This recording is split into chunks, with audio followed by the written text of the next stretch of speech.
भगवत भट्टकलंग स्वामी ग्रंथराज राय वार्तिक में द्वितीय अध्याय में 13 नंबर के सूत्र में कह रहे हैं, जो विशेष व्याख्या है वो व्याख्या तो त्रस की है, इसलिए त्रस की व्याख्या को गौण करके यहाँ स्थावर की सामान्य व्याख्या कर रहे हैं। पृथ्वी वायु वनस्पत्या स्थावरा, पृथ्वी का एक, जल का एक, अग्नि का एक, वायु का एक, वनस्पति का एक, 5 स्थावर हैं। इनको अन्य लोगों ने पंचभूत स्वीकार करके और पंच तत्व कह करके तो इसमें वनस्पति छोड़ के आकाश जोड़ दिया, वनस्पति छोड़ करके आकाश जोड़ दिया। तो उन्होंने पंच तत्व से चार्वाक ने शरीर में जीव की उत्पत्ति मान ली उससे। और तुलसीदास जो वैदिक है उनकी दृष्टि में पंच तत्व का बना अधम शरीर। तो पंच तत्व का शरीर बना है, इस बात को तो हम स्वीकार कर लेते हैं, ठीक है। जिसमें जठराग्नि भी है, जल भी है, वायु भी है, पृथ्वी भी है, चलेगा, ये सब मिट्टी हो जाता है। लेकिन इससे आत्मा को मानना, उत्पत्ति मानना, तो उतना सूक्ष्म ज्ञान नहीं लोगों के अंदर। और सूक्ष्म ज्ञान न होने के कारण मिस्र में अमिश्रपना देख लेते हैं, ये भूल है। मिस्र में अमिश्रपना देखते हैं। मिस्र में मिस्री देखना चाहिए और जीव को स्वतंत्र देखना चाहिए। अब दया दृष्टि और अध्यात्म दृष्टि, दया दृष्टि, अध्यात्म दृष्टि, 2 दृष्टि पकड़ना है। दया दृष्टि से आपको शरीर से जीव को जीव ही कहना चाहिए, तभी आप दया का पालन कर पाएंगे, ठीक है। अध्यात्म दृष्टि में शरीर को अत्यंत भिन्न देखना चाहिए, अत्यंत अभाव। वो अत्यंत अभाव बना करके परिपूर्ण राग का अभाव, परिपूर्ण राग का अभाव करने के लिए। लेकिन संवेदना तो होती है स्पर्श इंद्रिय से, उन संवेदनाओं से भी इतना अपने आप को शून्य कर लेना, संवेदना अपना शून्य कर लेना कि शरीर पर कष्ट देने वाले के प्रति भी अत्यंत भेद विज्ञान में जाएगा। तो वहाँ क्या देखना हो बालक, जब शरीर में फोड़ा हो जाता है, ठीक है, फिर उसमें साफ करो, चुबाओ, तो दर्द भी होता है। तो वहाँ पता चल जाता कि आत्मा अलग है और शरीर अलग है, एक गहरा विषय। वहाँ मालूम चल जाता है आत्मा अलग है और शरीर अलग है। बोले कैसे? जो स्थान गल चुका है, निकाल निकाल फेंकते चले जा रहे हो, और वहीं थोड़ी जहाँ आत्म प्रदेश हैं वहाँ सुई चुभो कोई तो वेदन होने लगता है। सो जितने अंश में आत्मा है उतने अंश में वेदन है। बाकी जहाँ आत्मा का अभाव होता जा रहा है वहाँ वेदन का अभाव। आपके नाखून जहाँ अंदर हैं जरा ज़्यादा निकल गए तो कष्ट होगा, और जो बाहर निकल आए हैं उनको निकाल दो, कोई कष्ट नहीं होता, कोई कष्ट नहीं होता। तो मतलब ये है जितने में आत्म प्रदेश है उतने में पीड़ा है। आत्म प्रदेश का वहाँ पीड़ा का अभाव है, वहाँ पीड़ा का अभाव है। तो नाखून के बाहर होने से, बालों के बाहर होने से तुम कैंची चलवा लेते हो, लेकिन जड़ खींचने पे कष्ट होता है। तो जैसे बाहर कर अंगों के आने पर, नाखून बाल आदि के बाहर आने पर तुम पीड़ा को प्राप्त नहीं होते हो, ऐसे तत्व निर्णय से भीतर होने पर भी जो पीड़ा से विमुख हो जाता है वो अध्यात्म योगी है।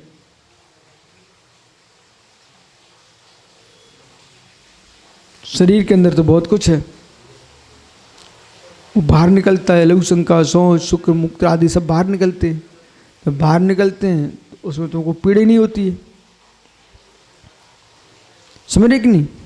लेकिन जो तुम्हारे शरीर के अंदर हैं, ओ ज्ञानी, उनकी वृद्धि तुम्हारे चेतन से ही हो रही है, उनकी वृद्धि तो चेतन से ही हो रही है।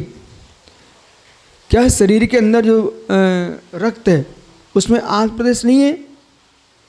8 प्रदेश है तभी तो रक्त बढ़ रहा है। 8 प्रदेश हैं इसलिए रक्त बढ़ रहा है, नहीं तो पानी हो जाएगा। जीभ निकलते ही पानी हो जाता है। बहुत अच्छी बात कर रहे हैं।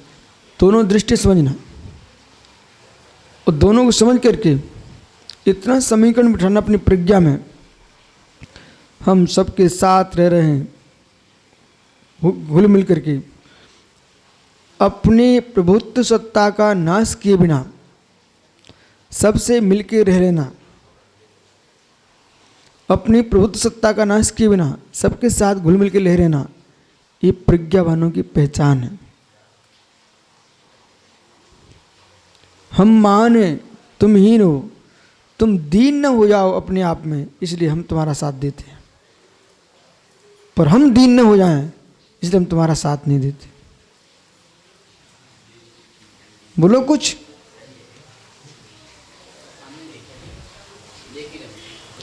सुने ना, तो ये दृष्टि आपके मस्तिष्क में रहना चाहिए। ये भी एक दया है। ये दया आदमी भूल जाता है।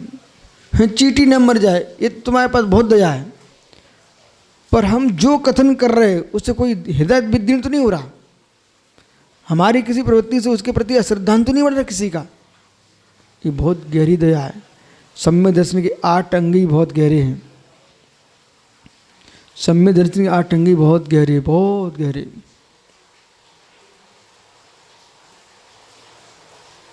नहीं, बासल तो बहुत अंत में की बात है। पहले जीव अन्य अंगों को साथ में लेके आ जाए तो ही बहुत बड़ी बात। दया से पूर्ति निसंग हो पाएगा, दया से पुरुष निकांचित हो पाएगा, दया से पूर्ति उपगुण कर पाएगा, स्थितिकरण कर पाएगा, वही निर्विचक्षता का पालन कर पाएगा, वही अमूल दृष्टि हो पाएगा, वही प्रभावना कर पाएगा। आओ, दयाहीन के पास कुछ नहीं बचता, दयाहीन के पास कुछ नहीं बचता बेटा। मात्र दया का अर्थ चींटी की रक्षा करना ही नहीं लगाना चाहिए। बिठाओ महाराज को, ये भी दया है।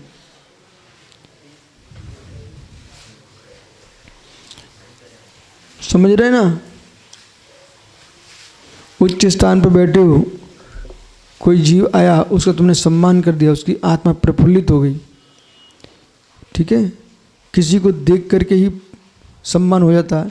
किसी को हाथ उठा दो, किसी की तरफ मुस्कुरा दिया, वो तो उसकी पूरी थकान उतरी पूरे रास्ते की।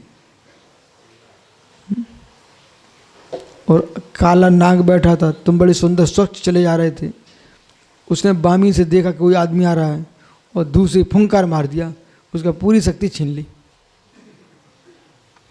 ऐसे ही वो भाई तो बड़े प्रसन्न होकर आया था, बोले गुरुजी के पास जा रहे हैं, और देखते ही बोले समझ नहीं आती क्लास चल रही है, आके बैठ गए हो।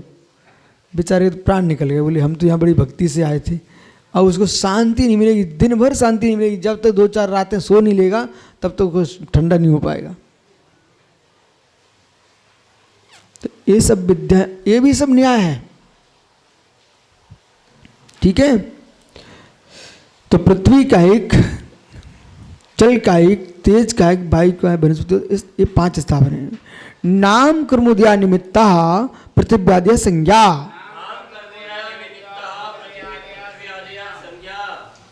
नाम कर्मोदय के निमित्त से पृथ्वी आदि संज्ञा हैं, ग्रहण रखना। उसमें जीव का पूरा पूरा कार्य है, पूरा। आप प्रथम भाग से षटखंडागम तक ये मिश्र भाव की ही व्याख्या, उसमें अवस्थर का बोध कराना है। व्याख्या किसकी है? मिश्र भाग की, ओदिक छौष्मिक, इन्हीं की व्याख्या है। पर उन ओदिक छौष्मिक के भीतर बैठा है पारणामिक। वो पारणामिक ना हो तो न कोई का उदय न कोई ओदिक है, न छह न छौष्मिक। तो अब प्रश्न है, ओ भैया प्रश्न है, जैसे संवेदनशील इलाके में जाते हम, निसंगसार कहाँ है? निसंगसार को बुलाया जाए भाई। जयंत सागर जी, निसंग सागर महात्मा जी को प्रेषित किया जाए। अब सुनिए, गहरा विषय यहाँ से लेकर रहा हूँ। अब विषय ये है, आध्यात्मिक जीवन जीने वालों को अत्यंत गहरे अध्ययन की आवश्यकता है, न कि पागलपन की आवश्यकता है। यहाँ क्या किया? आध्यात्मिक जीवन सब शरीर ही तो है, जड़ ही तो है, जड़ ही तो है, शरीर ही तो है। तो ये प्लास्टिक है, ये भी पुद्गल है। ये काष्ठ है, ये भी पुद्गल है। ये बेंत है, ये भी पुद्गल है। ये लोहा है, ये भी पुद्गल है। तो क्या ये सारे पुद्गल की एक ही जाति है क्या? पुद्गल तो पुद्गल है। ऐसी धुन जिसके पास है वही पागल है। पुद्गल तो पुद्गल है, ऐसी धुन जिसके मस्तिष्क में छा गई वही पागल पुरुष है।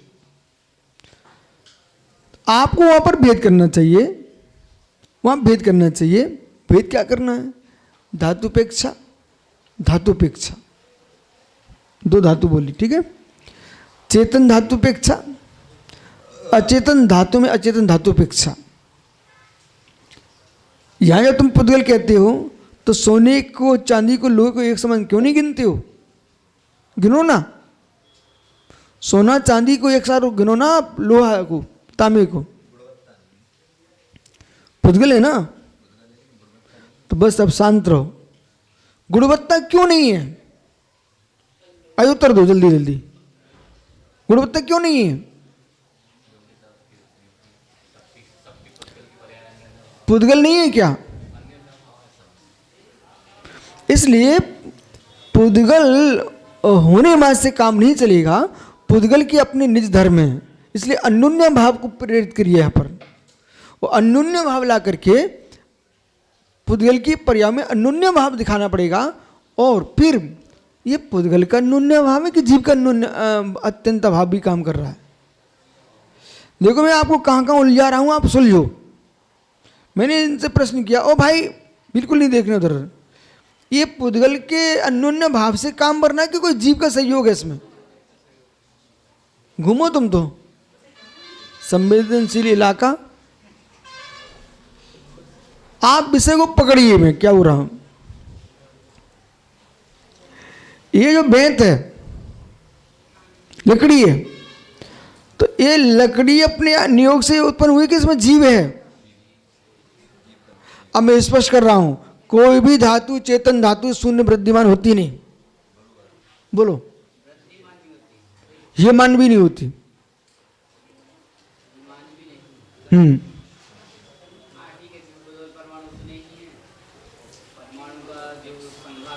नहीं मानक क्यों? आप तो यथार्थ बोलो ना। छोटे बड़े जो टुकड़े पत्थर गोले मटोले दिख रहे हैं, अगुरु नामकर्म का उदय चल रहा है सबकी, नीचे ऊंचे गोत्र का नाम चल रहा है। तो ये जो आपको सुंदर पत्थर दिख रहा है, असुंदर पत्थर दिख रहा है, इनमें नामकर्म काम कर रहा है कि नहीं कर रहा? कर रहा है। स्वर्ण धातु है, उसमें नामकर्म काम कर रहा है कि नहीं कर रहा? रजत धातु है, नामकर्म काम कर रहा है कि नहीं? तो नामकर्म किसका है? किसका है? उसे जीव को गौण करके गया व्याख्यान, उसे तुमको जड़ दिखती है। जीव को साथ में लेके आइए आप। यदि आप उसमें जीव को बिल्कुल मानते नहीं हो तो पृथ्वी कायक सटका की हिंसा की बात है, हिंसा की बात क्यों कर पाएंगे आप?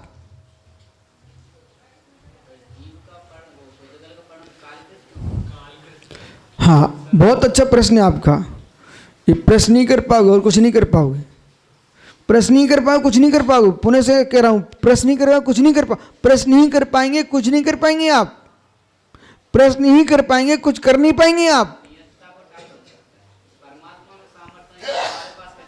आप तो जितने ग्रंथ लिखे गए हैं अपनी बुद्धि को ठीक करने के लिए लिखे गए हैं। आप तो अपनी बुद्धि को ठीक करिए, लेकिन वस्तु की नियतता को तुम टाल नहीं सकते हो।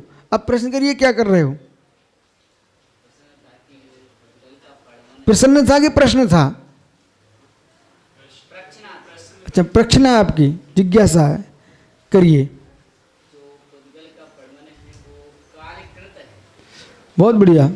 और जीव का प्रमाण बहुत अच्छी बात है। ये तो आपने, ये तो सोने में सुहागा मिला दिया है, इसमें क्या शंका आपने प्रश्न करने की?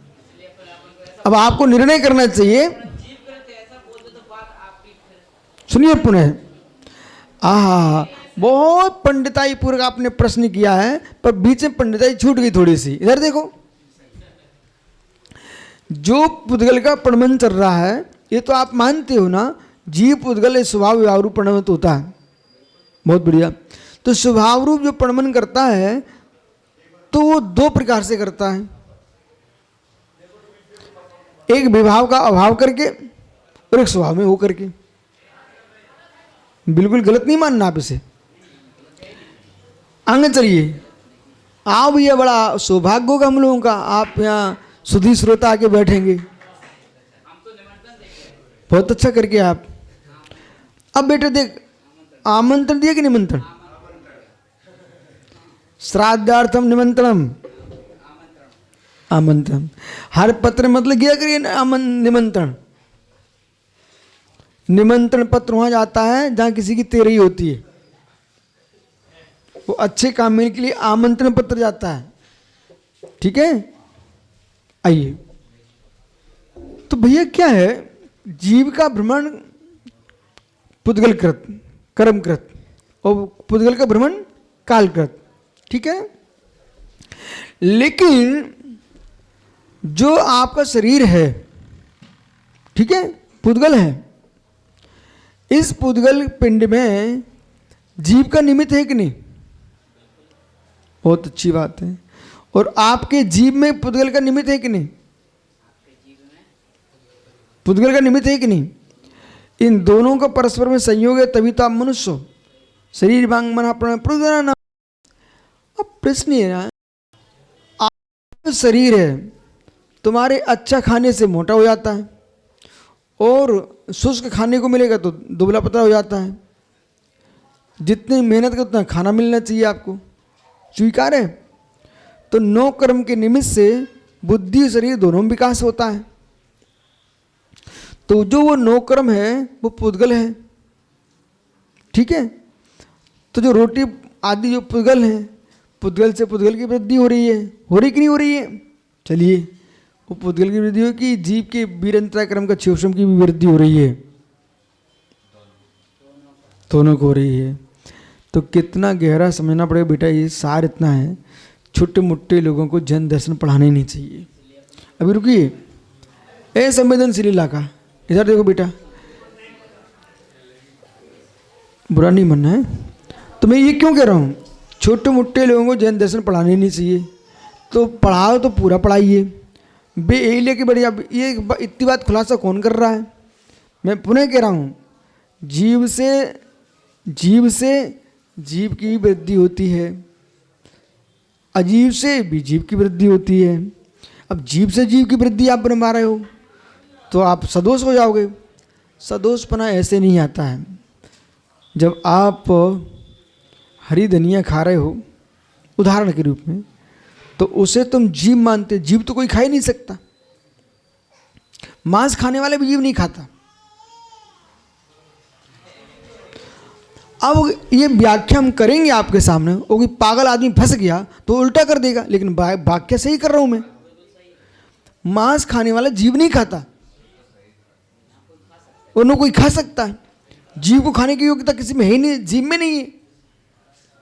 अब ये व्याख्या कोई पागल सुन के चला जाए, और जीव में खाने की योग्यता है। जीव को खा ही नहीं सकता। खा सकता है क्या? नहीं खा सकता। यदि मांस भी तुमने खाया है तो जीव वहां से बेचारा खत्म हो गया, मर गया, उसकी हत्या कर दी तुमने, हत्या कर दी। पहले समझो। अब याद सुनिए, हत्या किसकी हुई है? हमको प्राच्य शास्त्र हमने पढ़े बेटा। तो हत्या किसकी? वहां प्राणों के नियोग से जीव का वियोग कहा जाता है, जिसमें जितने प्राण उसको उतना कष्ट होता है। जिसमें जीव जितने प्राण होंगे उतना कष्ट होता है। बेहोश हो जाओ उसको कष्ट नहीं होता है। तुमको बेहोश करके सुई लगाते इंजेक्शन, होश में लगाए तब पता चलता तुमको। ऐसे जिसकी जितनी प्रज्ञा होगी उतना पीड़ा होगी, जितनी इंद्रिय अधिक होगी उतनी पीड़ा अधिक होगी। संगी में अधिक पीड़ा होती है असंगी की अपेक्षा से। इसमें प्रायश्चित का भेद किया गया है। हिलना नहीं भाई, पूरी बात हो जाने देना हमारी, अब नहीं तो आज पूरा गड़बड़ हो जाएगा पूरा। अब मांस खाने वाला भी जीव नहीं खाता है, तब भी यही कहा क्यों जीवों को पिंड खा रहा है। उसमें जीव पंचेंद्रिय रह चुका है, दो इंद्रिय से मांस संज्ञा आ चुकी है। हमें यह विषय समझाना है, पंचेंद्रिय है तो पंचेंद्रिय होने के कारण उसको पीड़ा होती है, कष्ट होता है। उसके रक्त मांस आदि हड्डी पंजर हैं, उसमें समूह संजीव उत्पन्न होते रहते हैं, वो मरते रहते हैं बेचारे, जीते रहते हैं। इसलिए जीवों का पिंड नहीं खाना चाहिए, ये मांस कलेवर नहीं खाना चाहिए, अवक्ष ही है। आइए अब आगे चलते हैं। बुद्धिहीन बुद्ध हो सकता है ऐसा बोल सकता है, पर बुद्धिमान बुद्ध ऐसा कभी नहीं बोलता। इसलिए जो प्रत्येक बुद्ध हमारे सिंध शासन में हुए हैं, प्रत्येक तीर्थंकर के शासन काल में बोधित बुद्ध होते हैं, प्रत्येक बुद्ध होते हैं। जो बोधित बुद्ध हैं, प्रत्येक बुद्ध हैं, जिन शासन के, वे ऐसे पागलपन की बात नहीं करते कि मरे को खा लो कि बिना मरे को खा लो, वे सबका त्याग की बात करते हैं। जो नामधारी बुद्ध हो सकता है, जिसकी गति शोभन होना हो लेकिन नाम सुगत हो सकता है, वो उनका अलग मैटर है। इसलिए आपको मालूम होना चाहिए, प्रज्ञावान लोगों को समझना चाहिए, चाहे मरा हो चाहे ना मरा हो, चाहे मार के खाओ चाहे बिना मरा खाओ, लेकिन मांस खाने वाला कभी सद साधु हो ही नहीं सकता, भगवान बन ही नहीं सकता है। यदि मांस खाने वाले भगवान बन सकते हैं तो फिर वही भगवान क्यों बना? सारे भगवान बनना चाहिए। कल आपने धम्मरसायन नहीं पढ़ा क्या? उन्होंने कहा जब तुम्हारा ईश्वर दंपत्ति से होकर के ईश्वर हो सकता है तो जितने दंपत्ति वाले सारे ईश्वर क्यों नहीं हो जाते हैं? देखो सुब्रत साहब कैसे कलापूर्वक ढंग से उन्हीं घर में बैठ करके हम आपको ये दो गाथाएं कैसे निकाल के ले गए। देखा आपने? 4 दिन से वही व्याख्या चल रही है बराबर। लेकिन समझदारों को समझना चाहिए, ना समझने को बिल्कुल समझने की जरूरत नहीं है।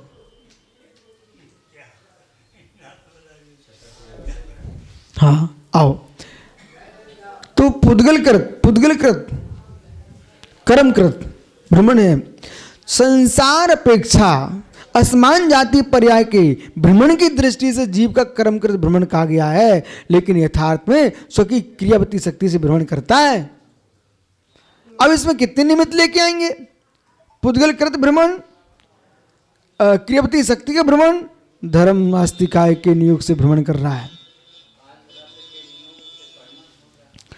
और काल के नियोग से भ्रमण हो रहा है। ठीक है। अब कालाणु जो पुद्गल है उसका कर्म कालकृत भ्रमण। अब भ्रमण को तुम परमनशीलता में ले रहे हो कि स्थानांतर में ले रहे हो? एक खुलासा करो ना भैया। जो भ्रमण शब्द का मैं प्रयोग कर रहा हूं, आप क्षेत्रांतर की बात कर रहे हो कि पर्यांतर की बात कर रहे हो? और पर्यांतर में अर्थ पर्याय की बात कर रहे हो कि व्यंजन पर्याय की बात कर रहे हो? स्पष्ट करो ना आप इतनी बातों का, बोलो।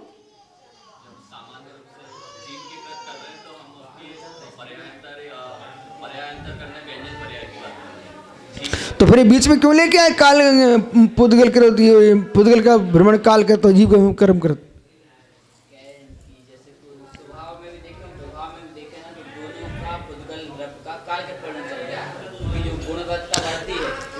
आपसे मैं समाधान ले नहीं रहा हूं, मैं तो आपको प्रश्न कर रहा हूं।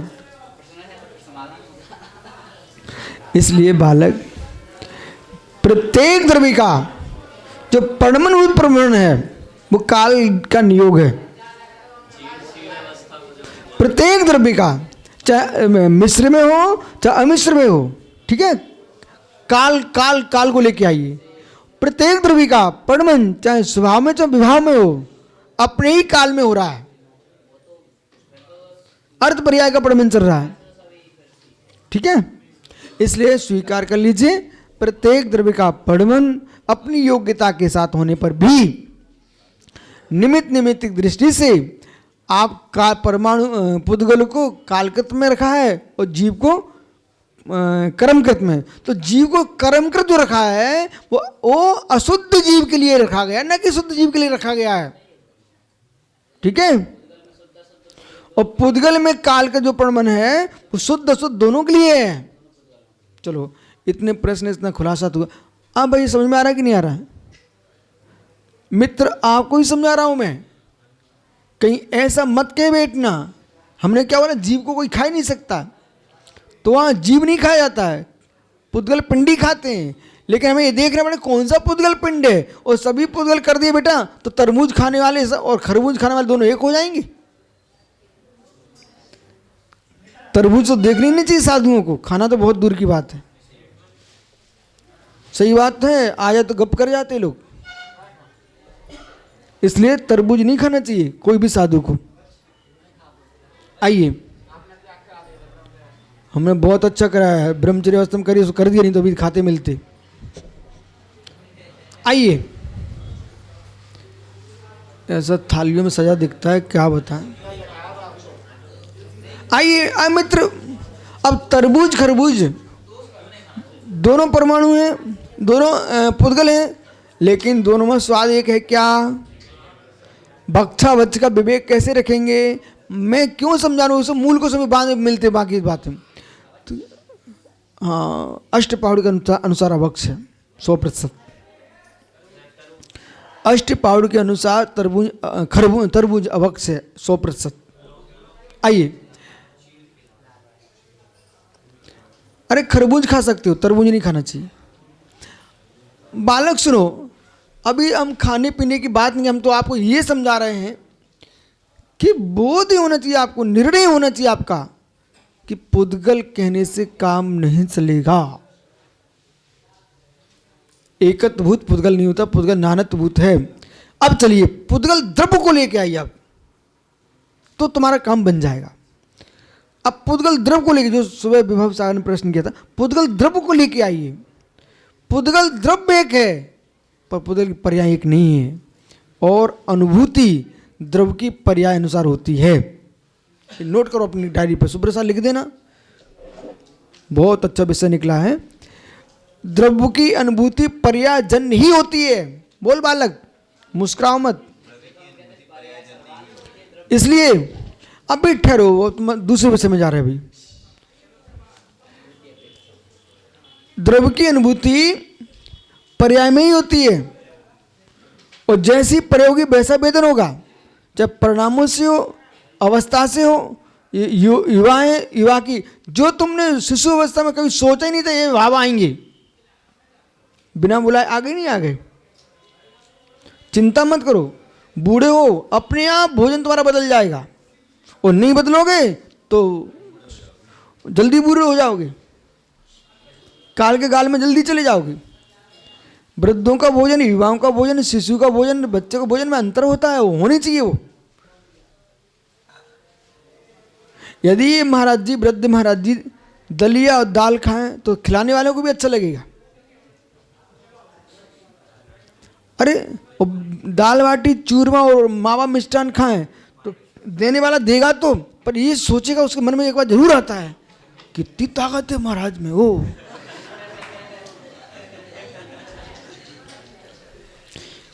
आप तो अच्छे से हार करना है।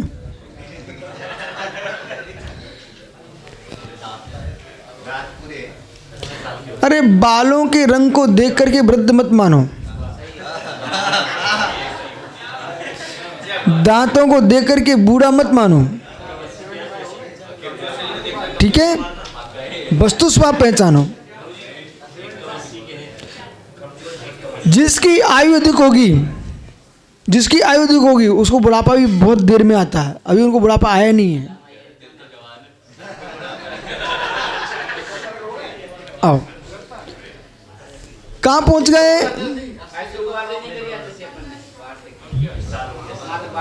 अच्छा, अरे वार्तिक तो देखो, वार्तिक देखो, वार्तिक कितना घोर निर्णय हुआ वार्तिक बेटा। इसलिए जितने संवेदनशील इलाके हैं इन्हें समझना चाहिए कि आज से अपने प्रतिज्ञा कर लें, हर बात में पुद्गल कह करके पागलपन ना दिखाएं, पुद्गल का निर्णय करें और पुद्गल की पर्यायों का निर्णय करें। द्रव्य के पास जाइए, तब कुंद कुंद देव कहेंगे सत्ता सब पयत्ता सब विश्व रूपा अनंत पद जाया। वो अनंत पद जाएगी जब व्याख्या करेंगे। बालक देख, क्या तुम पृथ्वी का एक नहीं हुए, तब तुम्हारी कीमत पृथ्वी का एक रूप थी। जल का एक नहीं हुए तब जल रूप थे। अग्नि का एक नहीं हुए तब ज्वाला थे। वायु का एक नहीं तब तुम पवन घूम रहे थे। ओहो, जल का एक थे तब बह रहे थे, फिर त्रसों में आए, कीड़े मकुड़े से लेकर पेट के कीड़े तक बन गए, विष्ठा में कीड़े बन चुके, तब वही उसी रूप जीव कहलाएगा। मनुष्य के रूप में मनुष्य जीव कहलाएगा। तो ये आपको सारी विशेषताएं जानते हुए 84 लाख योनियों को जो समझेगा वो जीव 84 लाख उत्तर गुणों का पालन कर पाएगा।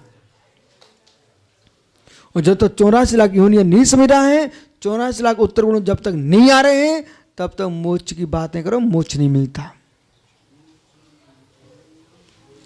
वर्तमान के साधु संत कितने अपने आप को ऊंचा कह लें, नीचा कह लें, लेकिन सीधा सीधा सिद्धांत 84 लाख उत्तर गुणों का पालन करोगे तब मोक्ष मिलेगा। इसके पहले तुम कोई स्नातक मुनि नहीं बन सकते।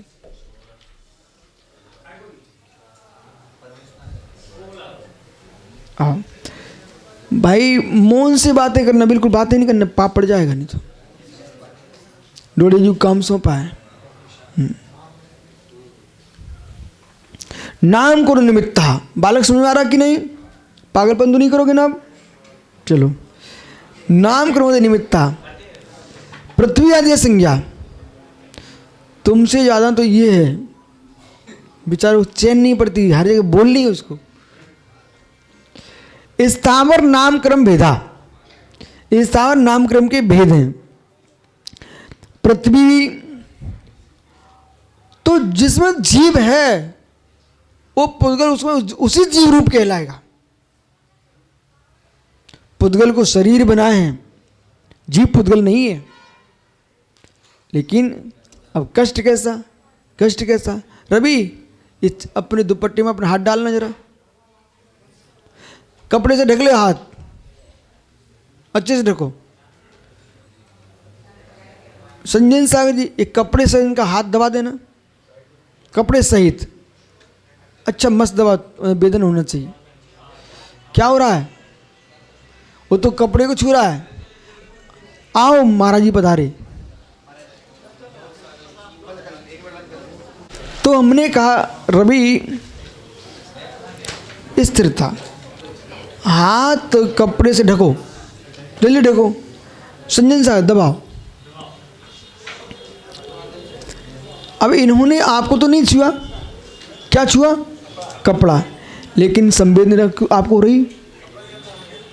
पहले समझ हो रही कि नहीं हो रही? ऐसे ही बे उन्मत्त लोग दूसरे को परेशान करने कहते हैं पुद्गल का पड़मन है, पुद्गल का पड़मन है, आत्मा तो कुछ नहीं कर रही है।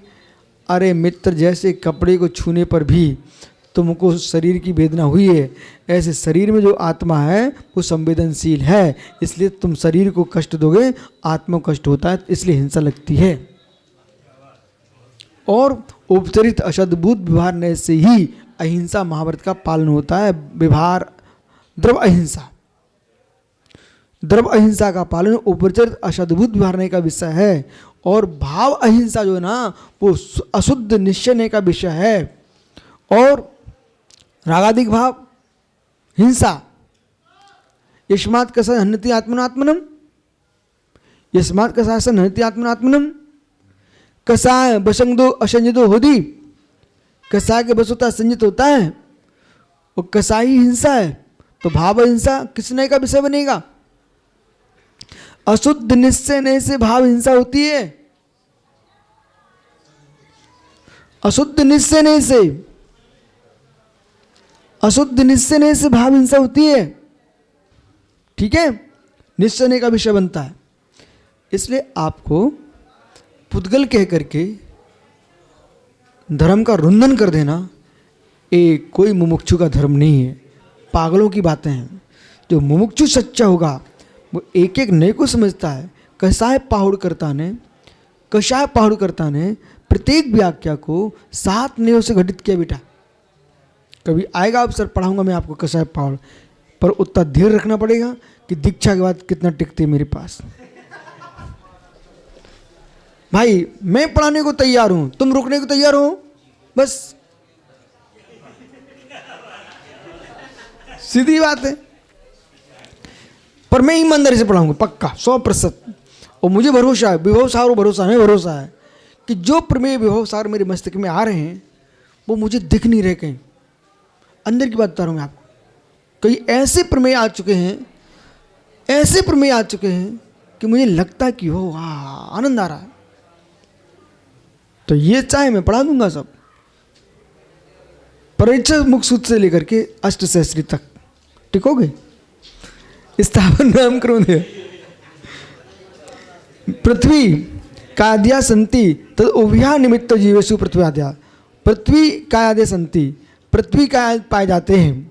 तद उभय निमित्ता, ओ बालक उभय निमित्ता जीवेषु, उभय निमित्त से जीवादि पृथ्वी आदिया। उभय निमित्त क्या ग्रहण करना? उभय निमित्त क्या ग्रहण करना? अंतरंग वैरंग हेतु।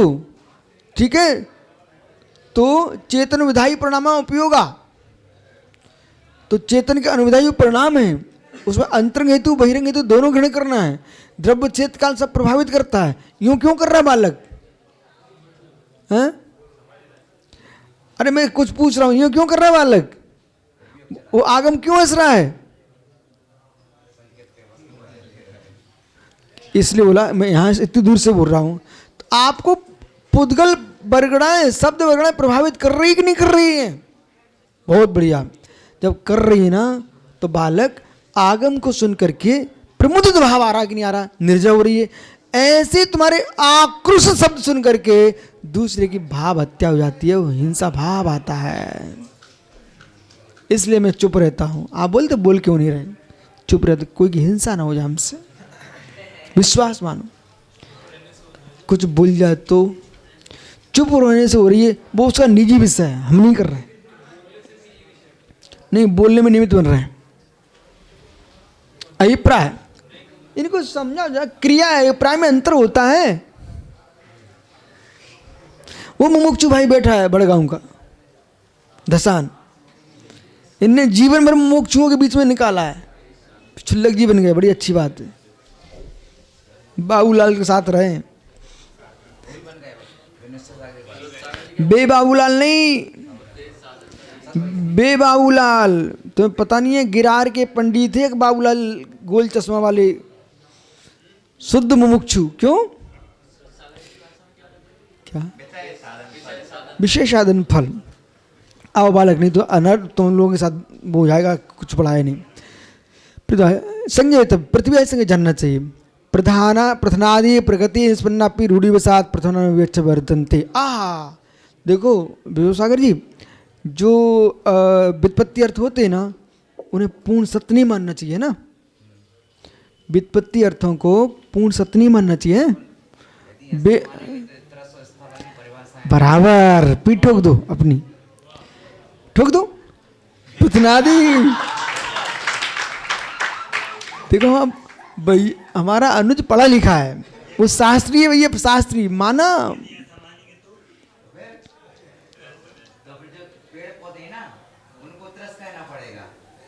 अग्नि का एक, वायु का एक, जल का एक, इन्हें त्रस कहना पड़ेगा। वे चलते हैं, लेकिन ऐसा नहीं है, नाम कर्म ही ग्रहण करिए। तो प्रथनादि जो प्रकृति निष्पन्नापि रूढ़िवसात, रूढ़ि के वश से हैं।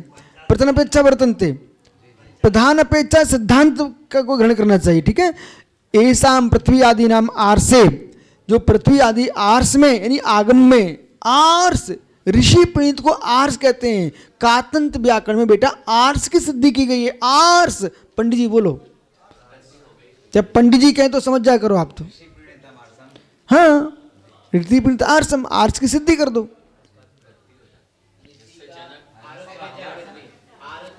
आरोत्र वृद्धि, ऋषि को आर कर दो। हाँ, आर्सम, इसलिए हमारा आगम आगम आर्स है। ऋषि कौन है? ऋषभ देव ही तो ऋषि है। आइए, ऐ बालक शुद्धो हम, शुद्धो हम।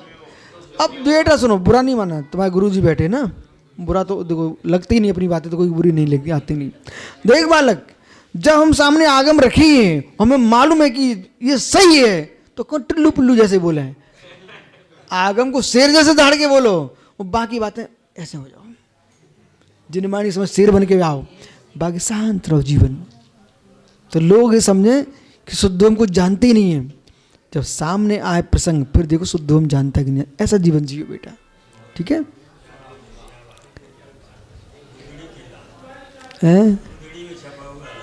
ए गुदड़ी दीक्षा का प्रसंग आया तो प्रवचन सार चला, प्रवचन सार में लगातार शुद्धोपयोग की महिमा, शुद्धोपयोग, इसलिए शुद्धोपयोग स्वरूपम, ठीक है? पृथ्वी आर से चतुर्विधम युक्तम प्रकार प्रत्येकम चार तत्कथम कैसे उच्चते पृथ्वी, पृथ्वी काय, पृथ्वी कायिक और पृथ्वी जीव इत्यादि। तो पृथ्वी सामान्य, पृथ्वी काय और पृथ्वी कायिक और पृथ्वी जीव, ऐसा जानना चाहिए। दो जीव हैं, दो जीव हैं। तत्र अचेतन अविश्लिष्ट परिणति निवृत्ता काठिन्यादि गुणात्मक पृथ्वी, जो अचेतन है वो कैसी है? अचेतना वैशिष्ट स्वाभाविक, वैशिष्ट नहीं स्वाभाविक, जो परिणाम से निवृत्त है, काठिन्यादि गुणों से युक्त है, वो पृथ्वी है। सामान्य, सब में सामान्य पृथ्वी। वो अचेतत्या सत्यपि, अचेतन होने पर भी पृथ्वी कायिक नाम कर्मोदय, और अचेतनत्वादि सती होने पर जो पृथ्वी कायिक आदि नाम कर्मोदय से प्रथन क्रिया उपलक्षित, जो प्रथन क्रिया उपलक्षित होने से, ऐसे जानिए प्रथन क्रिया से कायिक में चेतन सहित होता है और काय चेतन रहित है। अथवा पृथ्वी सामान्यम उत्तरत्र संभवात, पृथ्वी सामान्य आगे आगे सब संभव है होने से। काय शरीरम, काय यानी शरीर, पृथ्वी काय जीव परित्यक्त, पृथ्वी काय जो पृथ्वी काय के द्वारा शरीर के त्यक्त जो शरीर है वो पृथ्वी काय। मृत मनुष्य आदि कायवत, मरे हुए मनुष्य आदि के शरीर के समान पृथ्वी काय स्थिति पृथ्वी काय का, और जिसमें पृथ्वी काय जीव है वो पृथ्वी कायिक। तत् काय संबंध वशीकृत आत्मा, काय के संबंध से वशीकृत आत्मा। संभाप्त पृथ्वी काय का नाम क्रमोदय, जो प्राप्त हुआ है जिसको पृथ्वी नाम क्रम, कार्माण का युगस्थ, कार्माण का युग यो न तावत पृथ्वी, जब तक विग्रह पृथ्वी कायत्व न गृहणाति स पृथ्वी जीवा, जब तक काय को ग्रहण नहीं कर रहा है तब तक पृथ्वी जीव विग्रह गति में। एवं मापह माप, इसी प्रकार एवं अपह अपकायिक, इसी प्रकार चार चार सब में लगा लेना। अपकाय अपकायिक अप जीव, तेज काय तेज काय तेज जीव, तेजो काय तेजो कायिक तेजो जीवा, ठीक है ना? वायु वायु कायिक वायु कायिक वायु जीव, वनस्पति पर्वतनस्त कायो और वनस्पति भी, वनस्पति कायिक वनस्पति जीव इति, वनस्पति वनस्पति काय वनस्पति कायिक वनस्पति जीव, ऐसे आपको सबको ग्रहण करने से शेष आगे विचार करेंगे। अरे देखो विभव